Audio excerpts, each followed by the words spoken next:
నమస్తే అండి. నేను మీ దిలీప్‌ని. ఈరోజు మనం మీనరాశి కోసం తెలుసుకుందాం. అలాగే మీనరాశి కిందకు వచ్చేటువంటి నక్షత్రాలు గాని మనం చూసుకున్నట్లయితే మాత్రం పూర్వభాద్ర 4వ పాదం, అలాగే ఉత్తరాభాద్ర 1, 2, 3, 4 పాదములు, అలాగే రేవతి 1, 2, 3, 4 పాదాలు మనకి ఈ మీనరాశి కిందకొస్తాయి. మరి ముఖ్యంగా ఈరోజు ఉత్తరాభాద్ర 1, 2, 3, 4 పాదాల వారి యొక్క లైఫ్ స్టైల్ ఎలా ఉండబోతుంది? ఏంటి? 2024 కాకుండా 2025లో కూడా మన లైఫ్ ఎలా ఉండబోతుంది? అలాగే రేవతి నక్షత్రం కూడా 1, 2, 3, 4 పాదాల్లో జన్మించిన వారి యొక్క లైఫ్ స్టైల్ కూడా మనం పూర్తిగా చాలా క్షుణ్ణంగా తెలుసుకుందాం. అలాగే మనకి ఉన్నటువంటి ఇబ్బందులు, దానికి మనం ఏ పరిష్కారాలు చేసుకుంటే మనం ఇప్పుడున్నటువంటి పరిస్థితుల నుంచి బయటకి రాగలం. అలాగే మనం ఏ పూజలు చేసుకుంటే మనం ఇప్పుడున్నటువంటి ఇబ్బందుల్లోంచి బయటపడగలం. అలాగే అనేక రకమైనటువంటి విషయాలు. ఎందుకంటే పిల్లలు మరి ముఖ్యంగా పిల్లల కెరియర్ కోసం గాని, పిల్లల జీవితంలోని స్థిరపడాలి అనుకున్నప్పుడు మన జీవితం ఎంతో ఆలోచిస్తుంటాం. భగవంతుని ఎంతో పూజిస్తుంటాం. వాళ్ళు ఎలాగైనా సరే వాళ్ళ జీవితంలో స్థిరపడాలి. స్థిరపడిన తర్వాత బాగా మంచిగా సంబంధాలు చూసి మ్యారేజ్ చేయాలి. వాళ్ళ పిల్ల పాపలతో చాలా సుఖ సంతోషాలతో హ్యాపీగా ఉండాలి. అది నేను చూసి ఎంతో సంతోషపడాలి. భగవంతుడా శ్రీరామ అని చెప్పి మనం ఎప్పుడు కూడా భగవంతుడిని ఆరాధిస్తుంటాం. ఎందుకంటే మనం ప్రతిరోజు కూడా భగవంతుని ఆరాధించేది మూడే విషయాలు. ఒకటి ఆర్థికంగా మేము బలోపేతం అవ్వాలి. 2 పిల్లల కోసం, 3 ఆరోగ్యం కోసం. ఎందుకంటే ఇంత చక్కగా మనం ఎందుకు వివరించుకుంటున్నాం ఈ రోజని మనం పూర్తిగా వివరాల్లోకెళ్ళినట్లయితే మాత్రం, మరీ ముఖ్యంగా మనం బాధల్లో ఉన్నప్పుడు, అలాగే ఏదైనా సరే ఇబ్బందులు ఉండేటప్పుడు కూడా ప్రతి ఒక్కరికి మరీ మరి నేను ఈ కామెంట్ సెక్షన్‌లో శ్రీరామ అని రాయండి. ఎందుకంటే మన కష్టాల్లో ఉన్నప్పుడు కూడా, బాధల్లో ఉన్నప్పుడు కూడా శ్రీరాముడు మన వెన్నతోడే ఉండి ఎప్పుడు కూడా మనకి కాపాడుతూ కూడా ఆ భగవంతుడు నేనున్నాను. మీకు ఏ పర్వాలేదు. మీరు హ్యాపీగా ఉండండి అనేటువంటి భరోసా మనకు ఆ శ్రీరాముడు, ఆ హనుమంతుడు మన మీనరాశి వాళ్ళ మీద ఎప్పుడు కూడా ఉంటదండి. ఎందుకంటే మనకి చాలా కష్టాలొస్తుంటాయి. చాలా బయటకి చెప్పుకోలేం. అయినప్పటికీ కూడా ఆ కష్టం ఎలా వచ్చింది? ఎలా వెళ్ళిపోయిందనేది కూడా మనకు కొన్ని కొన్ని సార్లు, కొన్ని కొన్ని సందర్భాల్లో తెలియదు. ఏదో మేము పూజలు చేసుకున్నాము, లేదంటే గత జన్మలో చేసుకున్నటువంటి పుణ్యాలు అవ్వచ్చు, మా పిల్లలు చేసుకున్న, మా భర్త చేసుకున్న పుణ్యాలు ఇవేవి కాదండి. మన కష్టాల్లో ఉండేటప్పుడు ఎప్పుడైతే మన మనసులో శ్రీరామ అని ఎప్పుడైతే తలుచుకున్నామో, మనకి తెలియకుండానే మన బాధల్ని, మన కష్టాల్ని అన్నిటిని కూడా దూరం చేసి, ఆ భగవంతుడు మనల్ని ఎప్పుడు కూడా సుఖ సంతోషాలతో ఉండడానికి ఎప్పుడు కూడా ప్రయత్నిస్తూ ఉంటుంటారు. అలాగే మన నరపిల్లల గురించి గానీ, నరపిల్లగా ఇబ్బందుల నుంచి గానీ, లేదంటే పిల్లలు ఏవైనా సరే ఫీవర్‌లో ఇబ్బందులు పడుతూ, తుల్లు పడడం, ఇలాంటి అనారోగ్య సమస్యలతో ఇబ్బంది పడుతున్నటువంటి పిల్లలు కొంతమంది ఉంటారు. వాళ్ళకి కూడా హనుమంతుడు ఎప్పుడు కూడా వాళ్ళకి రక్షగా, వాళ్ళ కుటుంబానికి రక్షగా, వాళ్ళ పతికి ఎప్పుడు రక్షగా, అంటే భర్తకి ఎప్పుడు రక్షగా, అతను ఎప్పుడు బయటికెళ్ళినా సరే మళ్ళీ ఇంటికొచ్చే వరకు కూడా హనుమంతుడు కూడా ఎప్పుడు కూడా అతని వెన్నంట ఉండి కుటుంబాన్ని ఎప్పుడు కూడా రక్షిస్తూ, ఎప్పుడూ కూడా వాళ్ళకి ఆ ధైర్యాన్ని ఆ రాముడు, ఆ హనుమంతుడు ఎప్పుడు కూడా మీనరాశి వాళ్ళకి ఎక్కువగా ఇస్తా ఉంటుంటారు. దేనివల్ల? అంటే మాకు హనుమంతుడు, రాముడే మాకు ఎందుకివ్వాలి మా మీనరాశి వాళ్ళకి?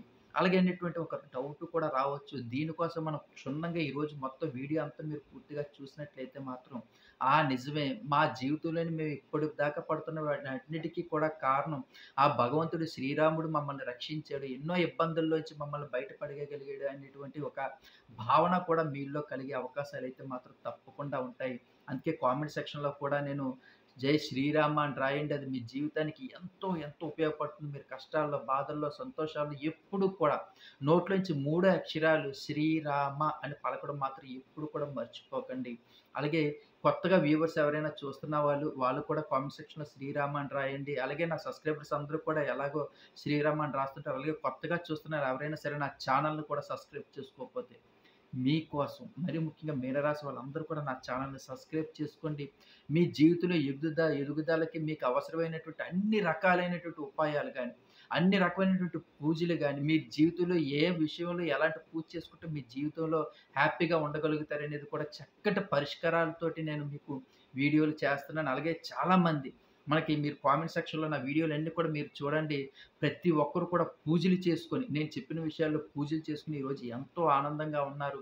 నేను చెప్పినటువంటి పరిహారాలు చేసుకొని ఈరోజు ఎంతో సుఖ సంతోషాలతో ఉన్నారు. అవన్నీ మీరు కూడా హ్యాపీగా ఉంటారని, మీ కుటుంబం కూడా చల్లగా నిండు నూరేళ్ళు కూడా హ్యాపీగా సుఖ సంతోషాలతో ఉంటారని చెప్పి నేను చాలా అద్భుతమైన పరిహారాలు ఇస్తున్నాను కాబట్టి అవన్నీ కూడా మీరు కూడా చేసుకొని, మీరు కూడా హ్యాపీగా సుఖ సంతోషాలతో ఉండండి. అలాగే మనం ఈరోజు మీనరాశి కోసం మనం మాట్లాడుకునే ముందుగా కొన్ని విషయాలు వాళ్ళ కోసం తెలుసుకోవాలి. ఎందుకంటే మనకి ఒక్కొక్కసారి మనకు అనిపిస్తా ఉంటుంటది. ఏంటి మనం ఎంతమందికి ఎంత అభిమానిస్తున్నాము, లేదంటే ఎంతమందికి మనం హెల్ప్ చేస్తున్నాము, అయినప్పటికీ కూడా మాకు ఎన్నో కష్టాలు ఆ భగవంతుడు ఎందుకిస్తున్నాడు? అంటే మేము ఎవరికీ కూడా ఏ పాపము చేయలేదు. లేదంటే మాకు కుటుంబ మ్యారేజ్ గురించి మనం చూసుకున్నట్లయితే ఒక శ్రీమూర్తిగా నేను చెప్తున్నాను. ఆ శ్రీమూర్తి గాని మన ఇంటికొచ్చిన తర్వాత మీనరాశిలో నుంచి తన కుటుంబం అంటే తన అమ్మ, నాన్న దగ్గర నుంచి ఈ ఇంటికొచ్చిన తర్వాత అత్తగారు, మామగారు, అమ్మ, నాన్నలాగా చూసుకోవడం. అలాగే భర్తకి ఎప్పుడు కూడా వెన్నుదన్నుగా ఉండడం. ఏ కష్టం వచ్చినా సరే, ఏ ఇబ్బందొచ్చినా సరే తనకి నేనున్నానంటే మీరేం అధైర్యపడదనేటువంటి ఒక ధైర్యాన్నివ్వడం. అలాగే మరదలు గాని వాళ్ళందరిని కూడా పిల్లల్లా చూసుకోవడం. అంటే ఆ కుటుంబం నుంచి ఈ కుటుంబంలోకి రాగానే ఇదంతా నా కుటుంబం అని చెప్పి చాలా చక్కగా ఆ కుటుంబాన్ని లీడ్ చేసుకోవడం అనేది మీనరాశి వాళ్ళకే మనకి చెల్లుతుంది. అలాగే ఏ కష్టం వచ్చినా సరే, ఏ బాధొచ్చినా సరే వెంటనే భగవంతుడి దగ్గరికెళ్ళిపోయి ఆరాధించుకోవడం. ఉదయం 5 గంటల నుంచి కూడా వాళ్ళు భగవంతుని ఆరాధనలో ఎక్కువగా ఉంటుంటారు. మీనరాశి వాళ్ళు ఆధ్యాత్మికమైనటువంటి కార్యక్రమాల్లో ఉండడం గాని, ఇప్పుడు భగవంతుని ఆరాధనలో ఉండడం గాని ఎక్కువగా మనం చూస్తుంటాం 90%. ఎందుకంటే వాళ్ళకి ఎప్పుడు కూడా వాళ్ళకి చిన్న కష్టం వచ్చినా భగవంతుని పేరు తెచ్చుకోవడం, ఏదైనా సుఖం వచ్చినా సరే భగవంతుని పేరు తెచ్చుకోవడం. ఒకవేళ కుటుంబంలో ఏదైనా సంతోషకరమైనటువంటి వార్త విన్నా సరే అంతా భగవంతుడి దయ వల్ల అంతా జరిగిందనడం. ఇలాగ వాళ్ళు ఆధ్యాత్మికంగా వాళ్ళు చిన్నప్పటి నుంచి కూడా వాళ్ళ తల్లిదండ్రులు నేర్పించినటువంటి క్రమశిక్షణ. వాళ్ళెప్పుడు కూడా తల్లిదండ్రులు కూడా పిల్లలకి ఎప్పుడు కూడా భగవంతుని ఆరాధించుకుంటూ మనకి ఎలా ఉంటుంది, ఆ భగవంతుడిది మనకి ఏ కష్టాలొచ్చినా భగవంతుని ఆరాధించుకుంటూ మనకి ఎలా ఉంటుందని చెప్పి వాళ్ళు చెప్పినటువంటి తల్లిదండ్రుల యొక్క మాటలు వీరు పూర్తిగా ఆవగించుకొని వాళ్ళు జీవితంలో ఎప్పుడు కూడా నిజమే మాకు ఏ కష్టం వచ్చినా, ఏ బాధొచ్చినా, ఏ సంతోషం వచ్చినా సరే, మా కుటుంబాన్ని కూడా ఎప్పుడు కూడా ఆ భగవంతుడే రక్షిస్తాడు. మేము ఏ బాధల్లో ఉన్నా సరే మా తల్లిదండ్రులు కూడా ఎప్పుడు మాకు చెప్పేదుండేవారు.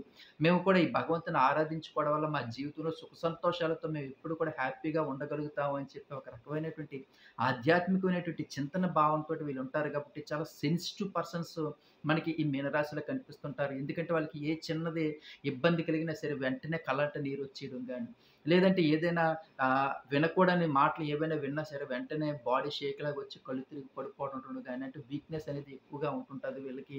అలాగే ప్రతి విషయంలో కూడా ఆచితూచి నిర్ణయాలు తీసుకోవడం గాని, ఎప్పుడు కూడా భర్త బయటికెళ్తున్నప్పుడు ఒక 10కి 15 సార్లు జాగ్రత్త, జాగ్రత్త, జాగ్రత్త అని చెప్పడం గాని, పిల్లలకు కూడా మీరు జాగ్రత్తగా వెళ్లి జాగ్రత్తగా రండి. ఒక గంట గడియ లేట్ అయినా సరే వెంటనే గుమ్మం దగ్గరికెళ్ళిపోయి ఏటి ఇంకా పిల్లలు రావట్లేదు, ఏటి ఇంకా పిల్లలు రావట్లేదు అని చుట్టుపక్కల వెళ్ళే వాళ్ళని, వచ్చిన వాళ్ళని అందరిని అడగడం. అంటే ఇలాగా చాలా సెన్సిటివ్ పర్సన్స్‌గా ఉంటుంటారు. పిల్లలకి ఏమి జరగకూడదు. భర్త చాలా బావుండాలి. అత్తగారు, మామగారికి ఆరోగ్యం బావుండాలి. అలాగే నా బంధువులవ్వచ్చు, నా అన్నదమ్ములవ్వచ్చు, నా చెల్లెళ్ళవ్వచ్చు, నా అక్కలవ్వచ్చు, వాళ్ళందరి కోసం కూడా ఎక్కువగా ఆలోచించేవారు. చూసారా మన కోసం ఈరోజు స్వార్థంగా ఆలోచించే వాళ్ళే మనకి ఎక్కువగా కనిపిస్తుంటారు. అలాంటిది అన్నీళ్ళు బావున్నారా లేదా? తమ్ముళ్ళు బావున్నారా లేదా? చెల్లెళ్ళు బావున్నారా లేదా? ఇలాంటి విషయాల్లో కూడా ఎక్కువగా తల మీద ఎక్కువగా పెట్టుకుంటుంటారు. ఎక్కువగా ఆలోచన. అంటే ఎవరికి ఏం బాగోలేకపోయినా ఉదయలెగిసి ఫోన్ ఎవరు ఏదైనా చేసి మాకు పలానా సంఘటన వాళ్ళ కోసమే రోజంతా తలుచుకొని వంట చేస్తున్న దగ్గర నుంచి, గిన్నెలు తోముతున్న దగ్గర నుంచి, బట్టలు ఉతుకుతున్న దగ్గర నుంచి, అలాగే భోజనం చేస్తున్న సమయంలో కూడా అయ్యో! వాళ్ళు నాకు ఫోన్ చేశారు. వాళ్ళకి ఎలా ఉందో ఏంటో తెలుసుకోవాలి. ఇలాంటి ఆతృత అనేటువంటి భావన వీళ్ళు ఎక్కువగా ఉంటుంది. దీనివల్ల వీళ్ళ హెల్త్ విషయంలో కూడా నేను మరీ మరీ చెప్తున్నాను. కొంచెం హెల్త్ కూడా పాడయ్యే అవకాశాలు వీళ్ళకి ఎక్కువగా ఉంటుంటాయండి. ఎందుకంటే వీళ్ళు అన్ని విషయాలు కూడా వీళ్ళే ఎక్కువగా ఆలోచిస్తా ఉంటుంటారు. అందరి విషయాలు కూడా వీళ్ళే తల మీద వేసుకుంటుంటారు. దీనివల్ల పాపం థైరాయిడ్ గాని, బీపీ గాని, షుగర్ గాని ఆటోమేటిక్‌గా వీళ్ళకి ఎక్కువగా వచ్చేస్తా ఉంటుంటాయి. గుండె దడ ఎక్కువగా వచ్చేస్తుంటది. నలుగురిలోకెళ్ళి గబుక్కని మాట్లాడలేరు. చాలా టెన్షన్‌గా ఉంటుంటారు. మరి ముఖ్యంగా నేను స్త్రీల కోసం ఇవన్నీ చెప్తున్నాను. ఎందుకంటే వీళ్ళు ఎవరైతే ఎక్కువగా భక్తితో భగవంతుని ఆరాధనలో ఎక్కువగా ఎవరైతే ఉంటారో, వాళ్ళకి ఎక్కువగా ఎలాంటి టెన్షన్స్ అంటే నలుగురు కోసం ఎక్కువగా ఆలోచించడం అనేది. అన్నదమ్ములు బావుండాలి, అన్నదమ్ముల పిల్లలు బావుండాలి, చెల్లెలు బావుండాలి, చెల్లెలి పిల్లలు బావుండాలి, అక్కలు బావుండాలి, అక్కల పిల్లలు బావుండాలి. ఇలాగ నా కుటుంబ సభ్యులు, నా రక్త సంబంధికులు అందరూ కూడా చాలా చల్లగా ఉండాలి, చాలా హ్యాపీగా ఉండాలి, సంతోషంగా ఉండాలని పాపం ఎప్పుడు కూడా భగవంతుడిని ఆరాధిస్తా ఉంటుంటారు. ఒకవేళ భర్త ఏదైనా సరే అవసరం నిమిత్తం ఏదైనా ఒక రూ. 1,00,000 అప్పు చేశారనుకోండి, ఒకవేళ అది ఏదో పొరపాటున భార్యకి చెప్పారంటే మాత్రం, అయ్యో! నా భర్తకి ఏ కష్టం వచ్చేసిందో నాతో చెప్పకుండా అంత డబ్బు తీసేసుకున్నారా భగవంతుడి దగ్గరికెళ్ళిపోవడం. ఉదయం, సాయంత్రం, మధ్యాహ్నం కూడా ఎప్పుడు కూడా భగవంతుని పూజించుకోవడం, మాకు అప్పు తీరిపోయేటట్టు చూడు తండ్రి. అప్పు తీరిపోయేదాకా భర్తని ఎప్పుడు కూడా అలా అదే మాటతోటి మనం హ్యాపీగా ఉండాలి, మనం సంతోషంగా ఉండాలి, అప్పులేమి మన మీద పెట్టుకోకండి. పిల్లల భవిష్యత్తు చాలా బావుండాలనేది ఎప్పుడు కూడా భర్తకి జాగ్రత్తగా చెప్తుండడం. అలాగే పిల్లల కెరియర్ కోసం కూడా బాగా ఆలోచిస్తుండడం. పిల్లల్ని ఒక క్రమశిక్షణగా పెంచడంలోని మీనరాశిలోని ఆ శ్రీమూర్తికి మనం చాలా చేతులెత్తి దండం పెట్టాలి. ఎందుకంటే పాపం కుటుంబాన్ని అంత చక్కగా తీసుకువెళ్ళడం అనేది. ఉదయం 5 గంటలకు లెగిసి పూజ చేసుకునే బదులు పాపం రాత్రి 11 గంటల దాకా కూడా ఒక కుటుంబం కోసం తను అమ్మ, నాన్న వీళ్ళందరిని వదిలి వచ్చి మన కుటుంబం కోసం, మన కుటుంబంలో ఉన్నటువంటి అందరి కోసం కూడా పాపం ఎంత చాకిరీ చేసి పిల్లలకి క్యారేజీలు కట్టి దగ్గర నుంచి పాపం భర్తకి మళ్ళీ రాత్రి భోజనం 11 గంటలకు భోజనం పెట్టేదాకా కూడా ఎంతో శ్రమ. ఉదయం నుంచి ఒక మిషన్‌లాగా పనిచేస్తా ఉంటుంటారు. ప్రతి విషయంలో కూడా వీళ్ళ ఆరోగ్యాన్ని కూడా పట్టించుకోరంటే మాత్రం వీళ్ళు చూసుకోవచ్చు. పాపం వాళ్ళకి ఎన్నో హెల్త్ ఇష్యూస్ ఉంటాయి. పాపం మీనరాశి వాళ్ళకి ఆయాసం ఉంటుంటది, గుండె దడగా ఉంటుంటది. పాపం ఏ పని కూడా గబుక్కని చేసుకోలేరు. ముడుకులు నొప్పిగా ఉంటది. అయినా సరే నా కుటుంబంలోకి ఎలాంటి కష్టాలు రాకూడదు తండ్రి అని చెప్పి పాపం ఉదయాన్నే లెగిసిపోయి 5 గంటలకి ఎంతో శ్రమపడి పాపం పిల్లలకి ఆరోగ్యాలు బావుండాలని చెప్పి మంచిగా క్యారేజీలు కట్టే దగ్గర నుంచి అత్తగారు, మామగారికి టైంకి మందులేసుకున్నారా లేదో, టిఫిన్ చేశారా లేదని వాళ్ళకి టిఫిన్‌లు పెట్టి దగ్గర నుంచి పాపం ఇవి చాలా విషయాలు నేను ఈ చెప్తున్నటువంటి విషయాలు చాలామంది మగవారికి తెలియకపోవచ్చు. మా ఇంట్లో ఎన్ని కష్టాలు మా భార్య ఇంత ఇబ్బందులు పడుతుందా? లేదంటే భగవంతుని ఆరాధనలో మా కుటుంబం కోసం ఇంతగా ప ఎప్పుడు కూడా ఎంత ప్రయత్నిస్తున్నారో మా కుటుంబం బావుండాలని చెప్పి పాపం చాలా మందికి తెలీదండి ఈ విషయాలు. ఎందుకంటే ఆ శ్రీమూర్తి తాలూకా బాధ అనేది ఎంత ఎక్కువగా ఉంటుంటదంటే ఎప్పుడూ కూడా కుటుంబం కోసం ఆలోచించేటువంటి వాళ్ళు మనం 12 రాసుల్లో చూసుకున్నా సరే. మనం అన్ని నక్షత్రాల్లో చూసుకున్నా సరే మనకి మరీ ముఖ్యంగా రేవతి నక్షత్రం అవ్వచ్చు, అలాగే ఉత్తరాభాద్ర అవ్వచ్చు, అలాగే పూర్వభాద్ర అవ్వచ్చు. ఈ నక్షత్రంలో జన్మించినటువంటి స్త్రీల యొక్క సెన్సిటివ్ పర్సన్స్ అనమాట. ప్రతి విషయంలో కూడా ఒకటికి 2 సార్లు అర్థం చేసుకోవడం, ఒకటికి 2 సార్లు ఆలోచించడం, ఒకటికి 2 సార్లు ఏదైనా సరే ఏం జరుగుతుందో, ఎలా ఉంటుందో, రేపు మా జీవితం ఎలాగుంటుందని చెప్పి పాపం బాగా ఉండడం. ఇలాంటి విషయాలు మనం ఆలోచిస్తున్నప్పుడు ఇంత చక్కనైనటువంటి కుటుంబం కోసం మనం ఉండేటప్పుడు ఎంత చక్కగా ఆధ్యాత్మికమైనటువంటి జీవితం, ఇంత అందమైన కుటుంబాలు ఉండేటప్పుడు మనకి మరి కలదృష్టి తగలదా? కంపల్సరీగా తగులుతుంది. మరి నరఘోష మన కుటుంబం మీద ఉండదా?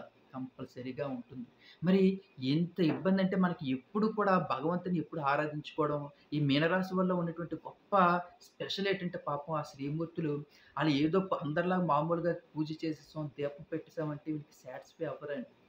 లేదంటే ఒక రోజే దీపం పెట్టకపోతుంటే ఆ రోజంతా కూడా ఏదో దిగాలుగా ఉంటారు. ఏ పని కూడా చెయ్యరు పాపం వాళ్ళు. ఈరోజు మేము దీపం పెట్టలేదు, భగవంతునికి చిన్న ప్రసాదం పెట్టేసున్నా బాగుండని చెప్పి వాళ్ళు ఏదైనా క్యాంప్ ఎళ్ళాలి అర్జెంట్‌గా. లేదంటే ఏ పని నిమిత్తం ఏదైనా చేయలేకపోయినా ఆ రోజంతా కూడా వీళ్ళకేదో జ్వరం వచ్చేసినట్టుగా ఉండిపోతారు. ఆ భగవంతుడికి చిన్న దీపం పెట్టలేకపోతేనే. అలాంటిది పాపం వీళ్ళ జీవితంలోని చాలా విషయాల్లో మన అనుకునే వాళ్ళు గాని, దగ్గరగా ఉన్నవాళ్ళు, మనతోటే ఉండేవాళ్ళు గాని, లేదంటే మనతో ఉన్నటువంటి వాళ్ళందరూ కూడా మనల్ని చీటింగ్ చేస్తున్నారు, మోసం చేస్తున్నారని తెలిస్తే మాత్రం వీళ్ళసలు తట్టుకోలేరు. వీళ్ళ కుటుంబం మీద ఉన్నటువంటి నరఘోష కూడా అంత ఎక్కువగా ఉంటుంటది. అలాగే వీళ్ళు దేవుడి మూలను కూడా అంత చక్కగా అలంకరించుకుంటారు. పువ్వులతోటి లేదంటే చుట్టూ పళ్ళు, 5, 6 రకాల ప్రసాదాలు, అమ్మవారికి చక్కగా అలంకరించుకోవడం, దీపాలు పెట్టుకోవడం, పూజ చేసుకోవడం, చాలా చక్కగా వీళ్ళు అలంకరించుకోవడం. ఎందుకంటే మీనరాశి వాళ్ళు చాలా బ్యూటిఫుల్ కపుల్స్ అంటారు భార్యాభర్తలిద్దరిని కూడా. ఎక్కడికెళ్ళినా సరే చాలా అందంగా ఉన్నారండి మీరు. చాలా ఒకరి కోసం ఒకరు పుట్టారా అనిపిస్తా ఉంటుంటది. కానీ దీనికే మేడ్ ఫర్ ఈచ్ అదరా అంటే కాదు. వీళ్ళ మనసు కూడా అంత అందంగా ఉంటది. ఇతరులకి సహాయం చేయడం. ఇతరులని పాపం ఏ బాధల్లో ఉన్నా, సంతోషాల్లో ఉన్నా ఇతరులకి సహాయం చేయడం. కపుల్స్ అనేసరికల్లా భార్యాభర్తలు ఒకే హైట్‌గా ఉండి చాలా అందంగా ఉన్న వాళ్ళని బ్యూటిఫుల్ కపుల్స్ అనడమే కాకుండా మనసు కూడా అంతే బ్యూటిఫుల్‌గా ఉండాలి. అలా మనసు కూడా అంతే బ్యూటిఫుల్‌గా ఉన్న కపుల్స్ ఎవరైనా ఉన్నట్టయితే మాత్రం వాళ్ళు మనకి మీనరాశి వాళ్ళనే మనం చూడగలుగుతామండి. ఎందుకంటే వాళ్ళ జీవితంలో ప్రతి విషయంలో కూడా పాపం ఎవరికి ఏ కష్టం వచ్చినా సరే, ఈ పోనీలెండి ఏ సహాయం కోసం వచ్చారు. ఏదో మనకు ఉన్నంతలో కొంచెం భగవంతుడు ఏదో మనకి ఇస్తున్నాడు కదా! కొంచెం సహాయం చేస్తే పర్వాలేదని భర్తకి నచ్చచెప్పి కొంచెం భర్త చేత సహాయం చేపించడం కూడా ఆ శ్రీమూర్తి. ఎందుకంటే ఈ రోజుల్లో మన స్వార్థం చూసుకునేటువంటి వాళ్ళు లేదు మనతో పాటు ఇతరులు కూడా సంతోషంగా ఉండాలి. వాళ్ళకేదో మన వంతు కొంచెం సహాయం చేసినట్లయితే ఆ పుణ్యం ఏదో మన పిల్లలకి దక్కుతుందా కదా! అనేటి ఒక మంచి ఆలోచనతోటి, మంచి దృక్పథంతోటి పాపం వాళ్ళు ఉంటుంటారు. అలాగే వీళ్ళు ఈ పూజా మందిరంలోని మనం ఈ ఫోటోలే పెట్టుకొని, పూజలే చేసుకొని, బాగా అలంకరించుకొని, అన్నీ చేసుకొని, ఏదో సరదాగా వీళ్ళు అలంకరించుకొని, ఏదో చక్కగా ఒక ఫోటో తీసుకొని, ఒక ఫేస్‌బుక్‌లోనో, ట్విట్టర్‌లోనో లేదంటే వాట్సాప్ స్టేటస్‌లోనో ఏదో పెట్టడంతోటి జెలసీ అనేది మాత్రం వీళ్ళ మీద చాలా ఎక్కువగా ఉంటదండి. వీళ్ళు ఇంత అందమైన దాంపత్య కుటుంబం, పిల్లలు బాగా చదువుకుంటున్నారు, పిల్లలు బాగా ఎడ్యుకేషన్ పరంగా సెటిల్ అయ్యారు. వీళ్ళకి కూడా పర్వాలేదు, వెనక్కి చూసుకోవాల్సిన పని లేదు. వీళ్ళు చూడండి ఎంత బాగా పూజ చేశారో ఈరోజు అని చెప్పి నలుగురు అనుకోవడం అనేది అది ఎంత ప్రమాదం అంటే మనకు అనుకుంటాం. కళ్ళ నరుల తాలూకా కళ్ళదిష్టి అనేది చాలా ప్రమాదం అండి. పచ్చటి చెట్టు కూడా ఎండిపోతది అని చెప్పేసి మనకి పెద్దలు చాలామంది ఇంట్లో ముసలివాళ్ళుంటే చెప్తుంటుంటారు. అలాగే భార్యాభర్తలు ఎక్కడికైనా బయటికెళ్ళేటప్పుడు చిన్న మేకు పట్టుకెళ్ళండనో, లేదంటే కొంగుకి చిన్న మేకు కట్టుకొని ఎళ్తుండండి. లేదంటే పిన్నీస్ ఉంటే కొంచెం ఈ నల్లపూసల్లో కొంచెం పిన్నీస్ ఏసుకొని వెళ్తుండండి. లేదంటే ఒక నిమ్మకాయ చేత్తో పట్టుకెళ్ళండి అని పెద్దవాళ్ళు చెప్తా ఉంటుంటారండి. వాళ్ళు చెప్పిన మాటలు ఏమి ఊరికనే కాదండి. మీనరాశి వాళ్ళకి నేను మరీ మరీ చెప్తున్నాను. వాళ్ళు ఏం చెప్పినా సరే ప్రతి విషయంలో కూడా ఒక అర్థం ఉంటుంది. ఇప్పుడున్నటువంటి సమాజంలో పాపం ఏ ఇంట్లో కూడా పెద్దలు, పిల్లలు సెపరేట్ అవ్వడం, సెపరేట్‌గా ఉండడం, పెద్దలందరిని కూడా చిన్న చిన్న పల్లెటూరులో వదిలేయడం, వీళ్ళేమో ఫ్లాట్‌ల్లో ఉండి, ఇప్పుడున్నటువంటి జనరేషన్ గ్యాప్ పెరిగిపోవడం వల్ల ఏమీ తెలియలేకపోతుంది. లేదంటే పెద్దవాళ్ళు ఇంట్లో ఉంటే మాత్రం ప్రతి విషయం కూడా ఎవరైనా భార్యాభర్తలు బయటికెళ్తున్నప్పుడు కాటికి తీసి కాలుకి మీద పెట్టండి అని చెప్పడం, లేదంటే పిల్లల్ని ఎత్తుకొని ఎళ్తున్నప్పుడు ఏమొచ్చి తల మీద గుడ్డేయండి అని చెప్పడం. ఇలాగా వాళ్ళకి దిష్టిలు తగిలేటువంటి అనేక రకమైనటువంటి విషయాల్లోంచి పాపం వాళ్ళని రక్షించడానికి పెద్దవాళ్ళు చాలా మంచి మాటలు చెప్తా ఉంటుంటారు. ఇప్పుడు అందరూ కూడా ఎవరు చెప్పలేకపోతున్నారు. అసలు పెద్దవాళ్ళనేది ఇంట్లో ఎక్కడ ఏ గదిలో ఉంటున్నారు. వాళ్ళు చెప్పినా సరే మనం పట్టించుకోలేనటువంటి పరిస్థితుల్లో కూడా ఇప్పుడు కూడా మనం ఉన్నాం. అలాగే పెద్దవాళ్ళు ఏం చెప్పినా సరే కొన్ని కొన్ని విషయాల్లో మనం చాలా జాగ్రత్తలు తీసుకోవడం కూడా మంచిదే.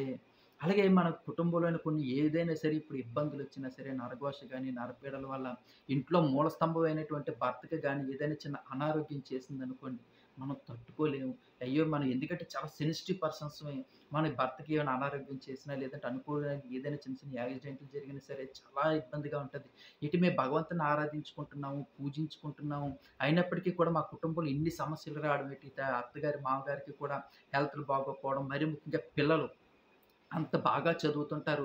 వాళ్ళకి ఏ సబ్జెక్ట్‌లో అయితే మంచి పట్టుంటదో, ఆ సబ్జెక్ట్‌లో మార్కులు తక్కువగా రావడం గానీ, వాళ్ళు అనుకున్న సీట్లు సాధించుకోలేకపోవడం గానీ, లేదంటే మొత్తం బాగా చదువుకున్నారు, మంచి సీటొచ్చింది, మంచి ర్యాంకొచ్చింది, మంచి పొజిషన్‌లో ఉన్నారు. అయినా సరే ఉద్యోగాలు రాకపోవడం గానీ, లేదంటే మంచి మ్యారేజ్ సంబంధాలు రాకపోవడం గానీ, వచ్చే ఇలా చేతికొస్తున్న సంబంధాలు చెడిపోతుండడం గానీ, ఇలా ఎక్కువగా మా ఫ్యామిలీలో ఇలా జరుగుతుంది.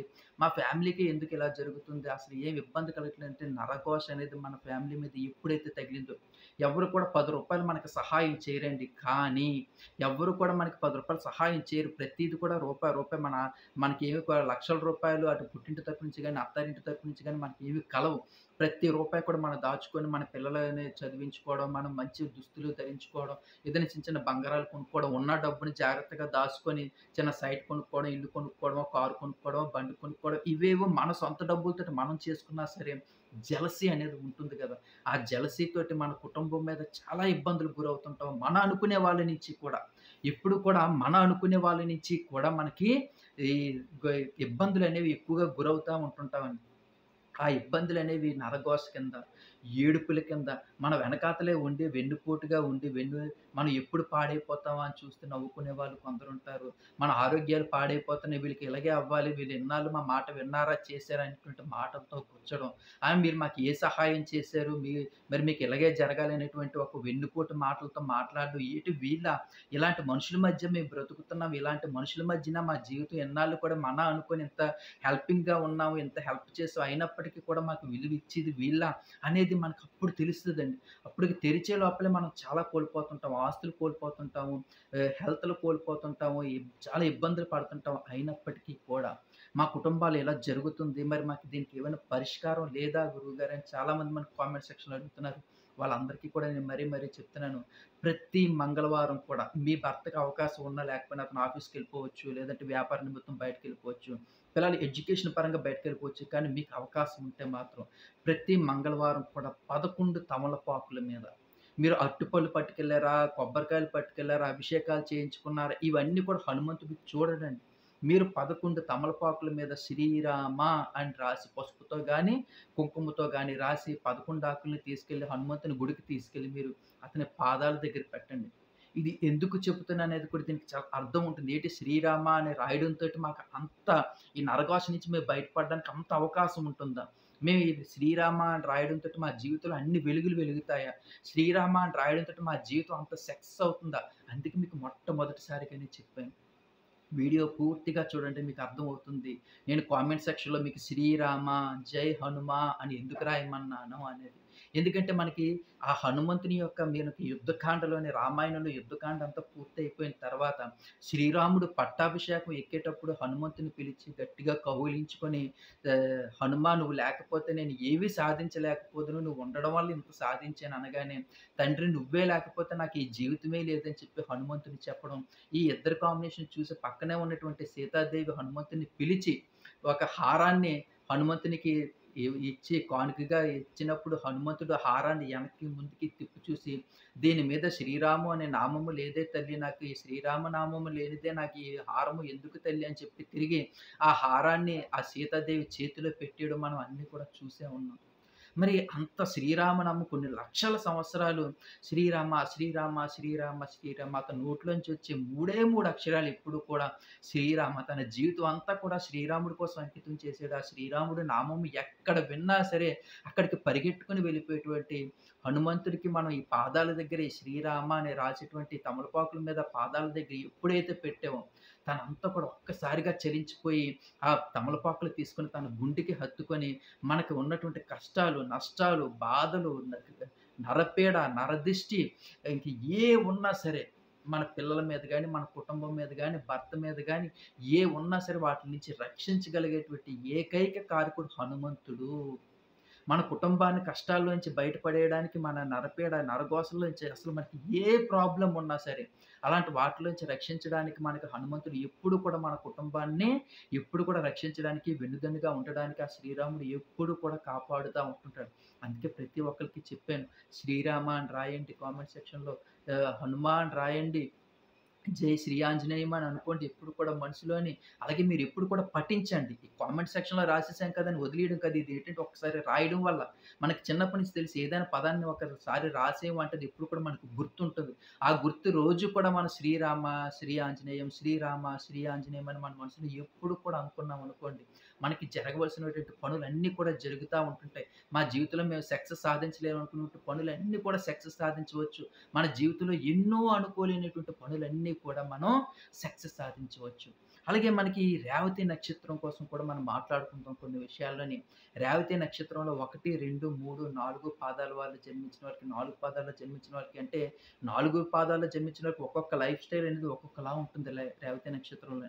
అలాగే రేవతి నక్షత్రం 1వ పాదంలో బాగా ఎడ్యుకేషన్ బాగా బావుంటది. చాలా అద్భుతంగా చదువుతారు. అలాగే 2వ పాదంలో జన్మించిన వారి యొక్క లైఫ్ స్టైల్ అంతా కూడా ఒక 17 సంవత్సరాల దాకా కొంచెం ఇబ్బందులు పడినా, 17 సంవత్సరాల నుంచి వాళ్ళ లైఫ్ అంతా కూడా చాలా చక్కగా, చాలా అద్భుతంగా ఉంటుంది. అలాగే రేవతి నక్షత్రం 3వ పాదంలో జన్మించిన వారు పెద్దలందు గౌరవం గాని, మ్యారేజ్ అయిన తర్వాత తను ఏ కుటుంబంలో కాలు పెడుతుందో ఆ కుటుంబం చాలా హై లెవెల్‌లో చాలా హెచ్‌గా ఉండడం గాని, అలాగే అసలు వాళ్ళు మనం ఊహించమనమాట. ఆ అమ్మాయి ఇంట్లో అడుగు పెట్టగానే చాలా మా కోడలు ఇంట్లో అడుగు పెట్టగానే మేము అనుకోలేదండి మాకు ఇలాగ ఆస్తులు కలుస్తాయని, లేదంటే మేము అనుకోలేదండి ఈరోజు ఈ స్టేజ్‌లో ఉన్నామండి అనుకుంటారు కదా! అలాగే ఈ రేవతి నక్షత్రం 3వ పాదం జన్మించినటువంటి పాదం గాని పెట్టినట్టయితే మహా అద్భుతంగా ఉంటుంది. అలాగే 4వ పాదం వాళ్ళకైతే మంచి జాబులు రావడం గాని, లైఫ్‌లో సెటిల్ అయ్యే జాబులొచ్చే అవకాశాలు ఎక్కువగా ఉంటుంటాయి. ఇలాగే రేవతి నక్షత్రం 1, 2, 3, 4 పాదాల్లో మనం అన్ని విషయాల్లో చూసుకున్నట్లయితే లైఫ్ అనేది చాలా బావుంటుంది. డెవలప్‌గా ఉంటుంది. ఎప్పుడు కూడా వాళ్ళు ఆ భగవంతుని, ఆ శ్రీరాముని నామస్మరణ చేసుకోవడం వల్ల జీవితంలో వాళ్ళకి చిన్న చిన్న కష్టాలు వచ్చినప్పటికీ కూడా, వాళ్ళ జీవితంలో చిన్న చిన్న ఇబ్బందులు వచ్చినప్పటికీ కూడా హనుమంతుడు, ఆ శ్రీరాముడు ఇద్దరూ కలిపి వాళ్ళ కుటుంబాన్ని కూడా ఎప్పుడు కూడా రక్షిస్తా ఉంటుంటారు.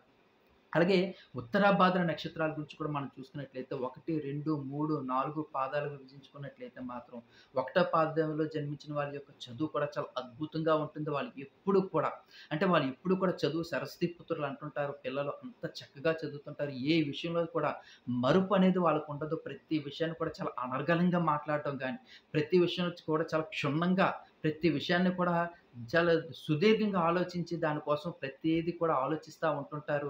అలాగే మనకి రెండో పాదంలో జన్మించిన వాళ్ళు బిజినెస్‌లో ఎక్కువగా రాణిస్తుంటారు. మంచి హై లెవెల్ బిజినెస్‌లు స్టార్ట్ చేయడం గాని, చాలా మార్కెటింగ్‌లో కూడా వాళ్ళకి మంచి ఐడియాస్ ఉంటుంటాయి. అలాగే మూడో పాదంలో జన్మించిన వాళ్ళ యొక్క మ్యారేజ్ అయిన తర్వాత వాళ్ళ లైఫ్ అనేది చాలా అద్భుతంగా ఉంటుంటదండి. మనం చూస్తూ ఉంటుంటాము మీనరాశి వాళ్ళని, అలాగే ఉత్తరాభాద్ర నక్షత్రం వాళ్ళు మూడో రాశిలో జన్మించిన వాళ్ళ యొక్క లైఫ్ స్టైల్ అనేది మ్యారేజ్ అయిన తర్వాత వాళ్ళ ఫ్యామిలీ అంటే అత్తగారు ఏం ఇంట్లోకైతే అత్తగారింట్లో కాలు పెడుతుందో, ఆ అమ్మాయి ఆ అత్తగారి ఇల్లు కూడా చాలా సుఖంగా సుఖ సంతోషాలతోటి ఎప్పుడు కూడా బంగారంతోటి, ఎప్పుడు కూడా ఆనందంగా, ఇబ్బందులు లేకుండా, అనారోగ్యాలు లేకుండా, సుఖ సంతోషాలతో ఎప్పుడు నిండుగా ఉంటారు. అలాగే నాలుగో పాదంలో జన్మించిన వాళ్ళకి 17 సంవత్సరాల దాకా చిన్న చిన్న ఇబ్బందులున్నా సరే, ఈ 17 సంవత్సరాల నుంచి కూడా వాళ్ళు ఆర్థికంగా నిలదొక్కుకుంటారు. తల్లిదండ్రులను బాగా చూసుకోవడం.